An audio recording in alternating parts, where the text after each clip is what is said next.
Hi guys, we're at the Swarovski booth here at SHOT Expo, and I'm with Johannes. Mate, thanks very much for giving us a bit of your time and show us around the range. We're going to have a look at the new X5 today, guys, so it's something I don't know a lot about.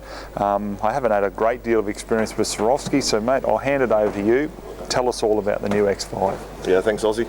Yep. We're very excited. We have been waiting for a product like this for a long time. Yep. It's I don't know how many years it's been, but yeah, certainly over a decade that we didn't have a dedicated long-range hunting / target scope in our range.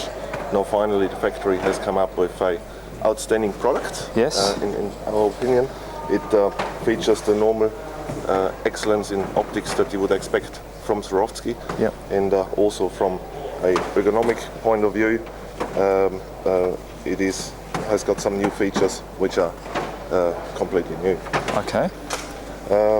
Here we have got the 5-25 by 56. Yep. It's one of the two samples we have here in Australia at the moment. There's also another model, the 3.5 to 18 by 50, which we unfortunately haven't here yet.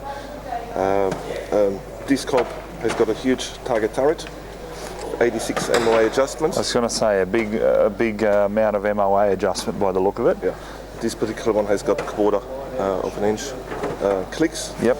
You see here a rotation indicator. Yep. So once we start dialing the turret up, you see clicking over, which indicates we have got one rotation. Yep. 20 MOA. Right. Yeah. Okay. We keep on dialing. Keeps on going up and up. Yep. So this is just there to give you a quick idea. Well, it's an easy reference, isn't it? You just look down and you can easily see the 1 or the 2, and you know how far that you've dialed it in. Exactly, so, that's the idea behind it. Yep. Yeah. Other features we have on here: Parallax Adjustment. Yes. Very important. Windage adjustment. We have an illumination unit here. Yes. This model illuminates the whole reticle. Yep. Which is important in low light. Yes. Yeah, or in contrasty situations. You've got plenty of eye relief if you have got them mounted on some bigger calibers. Yeah, and that's important too. So, so is it 30mm tube? 30mm tube. 30mm. Yes. Okay. So. Yeah, I wasn't sure whether it might be 34 or 30 on them, because you see some of the bigger long range ones, they go to the 34, and you've got to get that little bit more specialised rings and set up. So, true, but this is still 30mm, Yep. and the factory has managed to put in a lot of adjustment. Yeah, absolutely. Yeah. So, what sort of price point will people be looking at with these? The illuminated model in the 5-25 by 56 will carry a recommended retail of $490. Yep. Okay. Well, that's still competitive, without mentioning like a lot of the other brands, but let's face it, like some of the higher end brands, European scopes of that same magnification, you're definitely not going to be spending just $1,000. I've said it many times, you want the quality, you got to pay for it. So, yeah, absolutely. There's another feature I'll show you quickly on this particular scope. It's got a zero stop. Get it down. Yeah. Yep. And in some instances you may have to go below zero. Yes. Yeah. In which case you pull this up. Yep. And then you can actually dial below zero. Okay. Yep. Again, zero stop. If you want to dial it back up again. Yep. Push it down. And off you go. Yes, that's straightforward, very easy. And it's good to see, there's nothing worse than, especially if you are shooting long distance, you want something there with a semi-type tactical knob where you can just turn it straight away. You're not having to find a screwdriver or something to take a cap off and everything. So, yeah, very, very user-friendly. So, look, it's going to be a big learning curve for us here as well. Yep. But as I said initially, we're very excited to have this product in our hands. Yep. And we expect stock to be here in Australia second week of September. Okay, so very soon. Yep. Right, excellent. So. And can people buy off, I know a lot of firearm shops stock Swarovski, but do you have any sort of preferred dealers for people to go to for the product, or? No, look, we've got a comprehensive dealer network here in Australia who we consider as our partners. Yep. Yeah, any of those is more than qualified. Sounds good. Yeah. And what's this model we've got here, mate? Is this? It's unfortunately the same, 5-25. Same power, okay. Yeah, I wish we had a 3.5 to 18, but at this stage. Okay, no problem. Yeah. In conjunction with this scope, I'd like to just show you quickly the ER range. Sure, So yeah. if you talk about long range shooting, it's imperative to know the distance. Absolutely, absolutely. Yeah. We already had the ER range out for quite a while. Yes. It's proven to be quite popular. We have two models in the range, an 8x42 and a 10x42. The idea behind this product is that, number one, you've got an excellent binocular, but with the added benefit of an integrated laser rangefinder. Okay, excellent. Also, emphasis has been placed on keeping the whole thing compact and ergonomically pleasing when you're holding it. So it weighs 900 grams. Waterproof down to 4 meters, so you don't have to worry if you're out in rain. Yes. So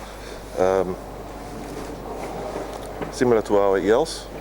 On the ergonomic side, the laser rangefinder in there will give you accurate reading with plus minus 1 meter accuracy out to 1374 meters. Right. Okay. If you prefer yards, you can change it to yards. When you look through them and measure, that's sharp though. That's very nice. you will see two distances on the top. Yes. On the top, you see the actual line of sight distance. Yes. On the bottom, you've got the angle compensated distance. Okay. So, for example, if you're holding the binoculars at an angle, either upwards or downwards, as said before, on the top, actual line of sight distance. On the bottom, angle compensated reading. Okay. So then obviously you can adjust your shot for that.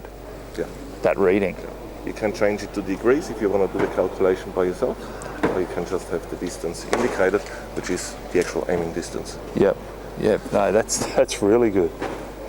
Very sharp. What's the what are the batteries with these? RC2. Okay. They're just housed in here. All right, excellent.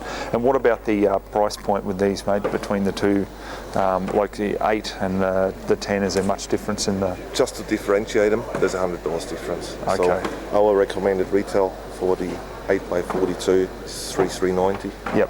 For the 10x42, it's $3,490. So there's not much in between them. I think it's more important for people to decide what do they want. Do I want the extra leg? Comes down to their want to have more field of view, which always it comes down to their user preference, isn't it? So this one has just received a few minor upgrades. So we've got new objective lens covers, new attachment system. Which should prevent these objective lens covers from getting lost. So it looks very promising. We have a new ranging button, which gives you a definite indication. We have a new attachment system for binocular harnesses. Or binocular straps, so it's easy to take them off and easy to put them on. Slightly new rubber armoring, diopter adjustment, and here the diopter adjustment is only for the display. To get a crisp and very sharp image of the range reading. No, that's fantastic, mate. This is our ATX modular-based spotting scope. Which we had in our range already for quite a while, and it's also been very popular. What you can do with it, I'll just run it quickly through it. I won't tell you too much about it. You can actually also use it as a super telephoto lens with DSLR cameras or interchangeable lens cameras. Works very well, but the easiest way to record images or videos through a spotting scope is with an iPhone 5. Like we've got here, we've got a dedicated adapter. You can see I've used it already quite a bit. Dedicated adapter with this adapter, what do you call it? Just on the actual, on the lens. English expression. Yes, on the lens part of the camera. So it just screws in here. Simply by putting this over the eye cup, putting it on camera, I can get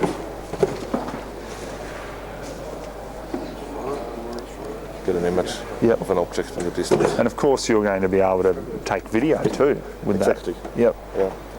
So let it focus. It's actually the easiest form of digiscoping I've ever seen. On normal DSLR cameras you have to use manual focus, rely on it. whereas here the autofocus works quite well. Yes. Yeah. That's great. Yeah. And these adapters, will they fit like iPhone 6 as well and things? We or have, just... in fact, we have just got one adapter coming out now Okay. to suit the iPhone 6. Great. Because I use an iPhone 6, you see, so that's why I had to ask. So that's great. And what do the adapters cost? And what's You're looking at $190 for the adapter. Yep. Yeah. Okay. The spotting scope here, I'll take it off the tripod for a moment. As you see, it's modular based, so I can quickly change the objective lens if I want to a smaller one. Yep. If I go backpacking, I want to keep it lighter, more compact, put a small objective lens on there. Yep. If I'm not so weight conscious and want to digiscope or view stuff over a larger distance, further distance, I use the bigger objective. Yes. Yeah. So what about price point of this? I mean, I know obviously it's not going to be too cheap, but you're getting quality, so what are people looking at for the price? For the top of the range, 95mm in conjunction with the eyepiece module, recommended retail is $490. Yep. Okay, excellent. Well, mate, look, we really appreciate you showing us around your booth, and I know that we've had to try to get in really early today because you've been that busy. We can't get someone here to talk to someone, so obviously there's a lot of interest in it. So guys, look, we'll put the link to Swarovski underneath this review on YouTube. You can have a look at their full range in your own time and go from there. Aussies, thank you. Mate, thanks again for your time. Cheers. Cheers, mate.